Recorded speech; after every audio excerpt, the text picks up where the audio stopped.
जय मसीह की। इब्रानियों की पत्री उसके दूसरे अध्याय और इसके तीसरे पद में लिखा हुआ है, तो हम लोग ऐसे बड़े उद्धार से निश्चिंत रहकर कैसे बच सकते हैं, जिसकी चर्चा पहले पहल प्रभु के द्वारा हुई और सुनने वालों के द्वारा हमें इसका निश्चय हुआ। यहाँ पर इब्रानियों की पत्री का लेखक ये कहता है, उद्धार से हम कैसे निश्चिंत रह सकते हैं। निश्चिंत रहने का मतलब है कि हम कैसे उद्धार को नज़रअंदाज कर सकते हैं।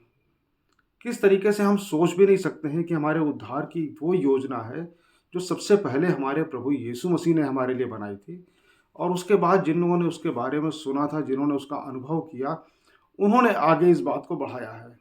अक्सर ऐसा होता है अपने जीवन में, हम सोचते हैं माफ़ कीजिएगा, कि उद्धार हमने बाइबल में पढ़ा है, लेकिन मौत के बाद किसने देखा है, और जिन लोगों ने उद्धार पाया है उनकी सच्चाई क्या है, इस पर भी हमें संदेह होता है। तो हम उससे निश्चिंत रहते हैं, मालूम नहीं मिलेगा, नहीं मिलेगा, कब मिलेगा, इस जीवन में मिलेगा, उस जीवन में मिलेगा। फिर होता क्या है, हमारी लाइफ स्टाइल हमेशा की तरह चलती रहती है, खाते पीते रहो, खुश रहो। लेकिन ये अच्छी बात नहीं है ना। ये उद्धार जिसके लिए हमारे प्रभु यीशु मसीह ने अपना जीवन बलिदान कर दिया था, हम इससे निश्चिंत, इससे रिलुक्टेंट नहीं रह सकते हैं, इसे हम नज़रअंदाज नहीं कर सकते हैं। हर एक मसीह के लिए ज़रूरी है कि अपने जीवन पर नज़र डाले और इस उद्धार की न केवल बाट जो होता रहे, बल्कि उद्धार पाने के लिए तैयारी करे।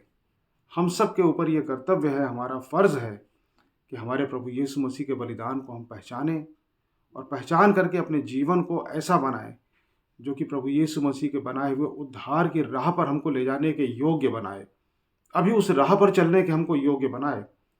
बाद में हम देखते हैं, हमें प्रभु की इच्छा होगी, न्याय के दिन हमें उद्धार प्राप्त होता है या इस जीवन में उद्धार प्राप्त होता है। जो भी है, सब कुछ परमेश्वर की इच्छा पर निर्भर करता है, लेकिन हमारी इच्छा नहीं है कि हम इससे निश्चिंत रहें। तो अगर हम ऐसा सोचते हैं, तो आज से हम अपने रास्तों को बदलें। हम सोचें कि हम उद्धार के मार्ग पर चलने के लिए उद्धार को एक वास्तविक चीज़ समझ करके कैसे उस मार्ग पर चल सकते हैं। प्रभु यीशु के नाम की महिमा हो।